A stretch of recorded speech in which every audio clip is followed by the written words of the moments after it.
What is the best system for taking notes in class? Well, luckily for you, I did the research, and it turns out that there are 5 different note-taking systems that are generally accepted to be pretty darn good. And, of course, I will be representing these note-taking systems with Street Fighter characters. Because, why not? So, the 5 note-taking systems I'm going to go over in this video include the outline method, the Cornell method, the mind map method, the flow method, and the write on the slides method. The first note-taking system on my list is the outline method. I've chosen Ryu to represent it because the outline method is straightforward, based on hierarchy, disciplined, and overall very simple. In fact, you couldn't get more simple than the outline method unless you were just straight up writing paragraph notes down, and if you think that's going to be a good note-taking method, well, things are not going to work out for you.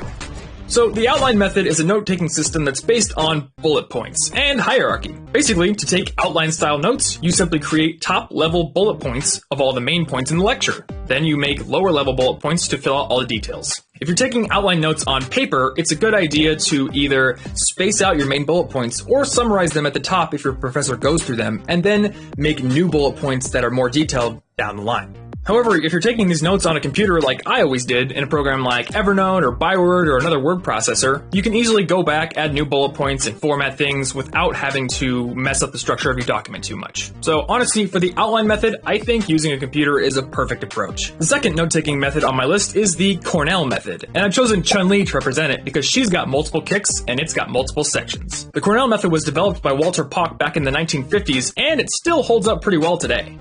When you take your notes in the Cornell style, you divide your paper into 3 distinct sections. On the top of your paper, you'll have 2 different columns, the left one being the cue column, and the right one being the note-taking column. And underneath those 2 columns, you add another box for the summary. During class, you use the note-taking column on the right to write notes in a normal style. However, this is where the Cornell method deviates from other note-taking systems. As soon as you can after class, you write down questions or cues in the cue column. These are meant to help you review later. You also write down a summary of the lecture in the summary column. These 2 sections of the Cornell method, the summary and the cue column, they're both designed to help you build reviewable notes the first time you write them. That way you don't have to go back and rework your notes so much. Note-taking system number 3 is the mind map method. You know, it's been said that your mind is a map of the territory that is reality. So maybe by that logic, the mind map system is the perfect note-taking system. Actually, that doesn't make any sense at all. Either way, I chose Dalsim to represent the mind mapping system because he's a meditator and he's always focused on improving his mind. To begin a mind map, you simply take a blank piece of paper, draw a circle in the middle of it, and add the main topic of the lecture there. Then you'll start branching off little trees and adding subtopics.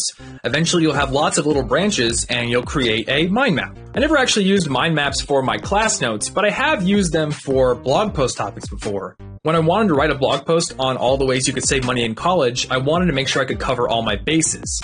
So I created a mind map. I put saving money in college in the middle, and then tried to figure out all the different facets of a student's life where they have to spend money. Building a mind map helped me organize all these topics, and as a result, I was able to create a more comprehensive list in the end. The fourth note-taking system is the flow method. This system was invented by the writer Scott Young, who's probably best known for going through the entire MIT computer science curriculum in a single year. Scott uses what he calls holistic learning, and his approach is diametrically opposed to the rigid, transcribing style of the outline method. As a result, I chose Blanca to represent this note-taking system. His fighting style is that of basically a wild animal, and it's the complete opposite of more disciplined fighters like Ryu or Guile. And that is a perfect way to describe the flow system of note-taking. You're not trying to get every single detail from the lecture down onto your paper. And in fact, the point is not to transcribe the lecture at all. Rather, it's to learn while you are sitting in class. As you take your notes, your goal is to create an original document that represents your mental image of the subject. It's not to record verbatim what your professor said. As you take notes, you can go back to earlier points, add details, draw in arrows and little offshoots, and basically create something that is your own. The entire point of the flow system of note-taking is to learn it once.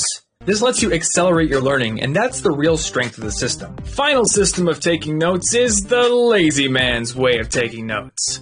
And I call it the write on the slides method. To represent this note-taking method, I chose Zangief.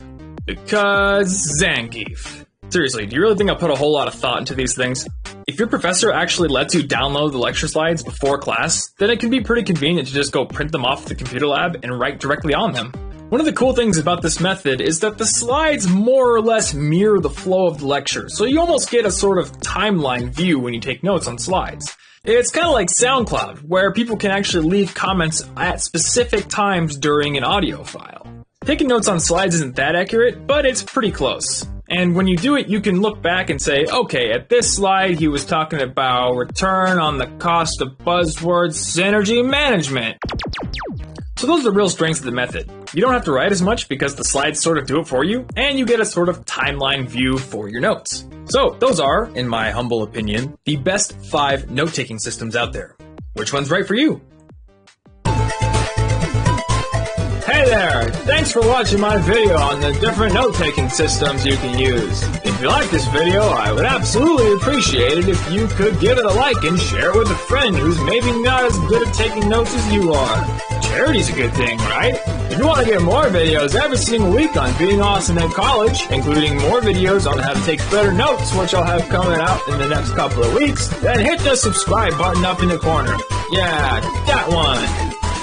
If you missed last week's video, well, you can click the button right under that. Yeah, it's not actually a button, it's more like a little movie clip, but it'll get you there all the same, so whatever. If you want to get links to other websites with additional information on any of these note-taking systems, then click the orange logo in the left corner where you'll find the companion blog post for this video. If you'd like to get a free chapter of my book Hacking Productivity when it comes out, well, click that thing.